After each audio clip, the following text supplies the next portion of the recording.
David is one of my favorite human beings. David is a little bit like E.F. Hutton. When David talks, we listen. David actually is one of the most intelligent elected officials that I've ever known. David's a wonderful human being. He is absolutely giving, kind, concerned about others. Service above self is a Rotary motto, and it also describes David to a T. David Johnson's the kind of guy that makes the world a better place to live in, and I'm very glad that I know David and that I get to be part of his life and he a part of mine. He does things behind the scene. He doesn't seek recognition. David not only uses the office for good, which by the way we should all be doing, and I hope that I follow in his footsteps, he uses his life for good, which by the way we should all be doing, and I hope we all follow in his footsteps. David served on the board several years back when we weren't as stable and of an organization as we are now, and really helped bring it out of the ashes and really be the habitat that we are today. He's probably the epitome of a servant leader.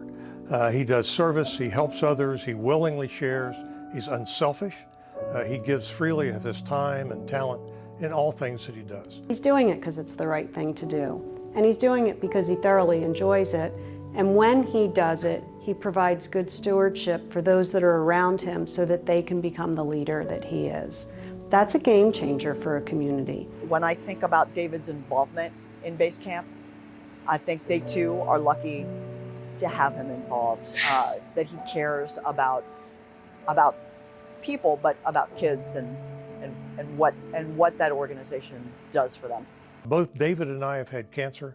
We understand the needs of cancer patients.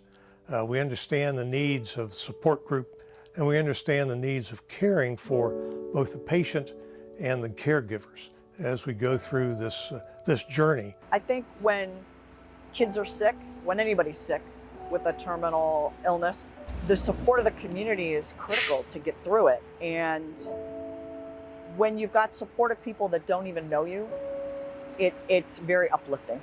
How do you think Jim would feel about seeing this legacy passed down to David?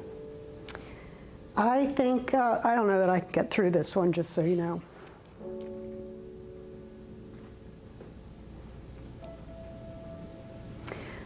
Jim was not a prideful man, but Jim would be so amazingly proud of David and the work that this organization has done to get here. I think he'd be celebrating. If he was here, he'd be dancing on the tabletops with us, and he'd be probably picking our pockets a little more aggressively than we're doing tonight. So with that, Jim, let's make sure we all dig in deep. His spirit and love for the kids has been nothing short of remarkable, and David, to have your name up there first on this very honorable recognition really warms my heart, because you've been the balance of a community. When politics have been divided and people have lost, in some regards, focus on serving others, you've been that solid ambassador to say it's never about us, it's always about them, and that is what Jim represented. And we miss him greatly, but his legacy lives on through people just like you that are carrying that effort forward. Thank you, David! Thank you, David! Thank you, David! Thank you, David!